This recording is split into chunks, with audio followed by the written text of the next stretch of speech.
TLM. అయితే మనం ఏం చేసామో చూడండి. ఈ టిఎల్ఎం ఇది తెలుగు టిఎల్ఎం చెప్తాం. దీంట్లో ఏమేమి వస్తున్నాయి మనకి? వర్ణమాలలోని అక్షరాలు మొత్తము వచ్చేస్తున్నాయి. వర్ణమాలలో అక్షరం చూడండి. ఈలో చూసినప్పుడు అచ్చులు ఆ నుండి అహా వరకు అచ్చులు అంటాం కదా, ఈ అచ్చులు మొత్తం వచ్చేసినాయి. ఇక్కడ అల్లులు కవరాయి. ఈ రెండు చక్రాలతోటి మనం ఏం చేయొచ్చు అంటే చిన్న చిన్న సరళ పదాలను తయారు చేయొచ్చు. ఇప్పుడు ఆ ఉంది, ఆ దీంతో ఇట్లా తిప్పేసుకున్నాం అనుకోండి, ఏమొస్తుంది? అర. నెక్స్ట్ ఆ ఉంది, ఇట్లా తిప్పితే ఆట. ఈతో ఇక, ఈగ, ఉమ, ఊడ, ఊట. ఇలాంటి చిన్న చిన్న పదాలన్నీ, రెండు అక్షరాల పదాలన్నీ కూడా సరళ పదాలు దీని ద్వారా మనము నేర్చుకోవచ్చు. దాని తర్వాత ఇంకేం నేర్చుకోవచ్చు అంటే ఈ గుణితం గుర్తులు. గుణితం గుర్తులు అంటే ఏంటి?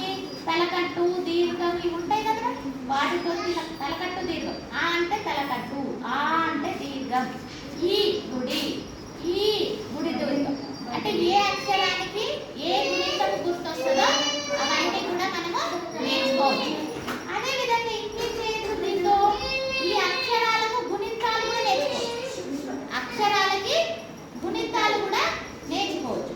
ఇప్పుడు ఫర్ ఎగ్జాంపుల్ పా ఉందనుకో, పా తల కట్టిస్తే పా, పాకు దీర్ఘం ఇస్తే పా, పాకు గుడిస్తే పి, పా గుడి దీర్ఘం ఇస్తే పీ, పాకు కొమ్మిస్తే ఊ, పాకు కొమ్ము దీర్ఘం ఇస్తే ఊ, పాకు రూపం ఇస్తే రూ. అట్లా మొత్తం అన్ని అక్షరాల గుణితాలు.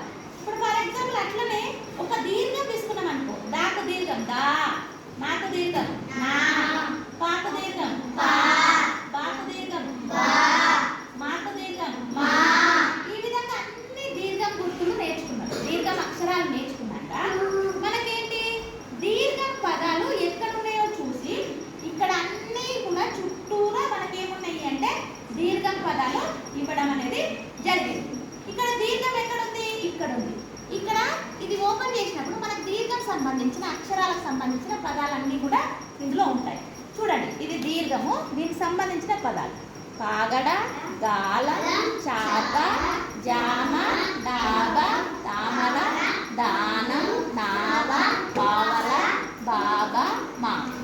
ఈ విధంగా దీర్ఘం అక్షరాలు ఉన్నాయి, దీర్ఘము పదాలు కూడా ఉన్నాయి. అదే ఈ దీర్ఘంతో పాటు అన్నీ కూడా గుణిత, గుడి, గుడి దీర్ఘం, కొమ్ము, కొమ్ము దీర్ఘం, ఏర్వం, ఏర్వం దీర్ఘం, ఐత్వం, ఓత్వం, ఓత్వం దీర్ఘం, అన్ని గుణిత అక్షరాలకు సంబంధించిన పదాలు కూడా ఇక్కడ వచ్చేసాయి.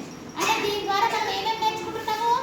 వర్ణమాలలోని అక్షరాలు నేర్చుకుంటున్నాము, సరళ పదాలు నేర్చుకుంటున్నాము, గుణిత గుర్తులు నేర్చుకుంటున్నాము, గుణితాలు నేర్చుకుంటున్నాము, గుణిత పదాలు కూడా నేర్చుకుంటున్నాము.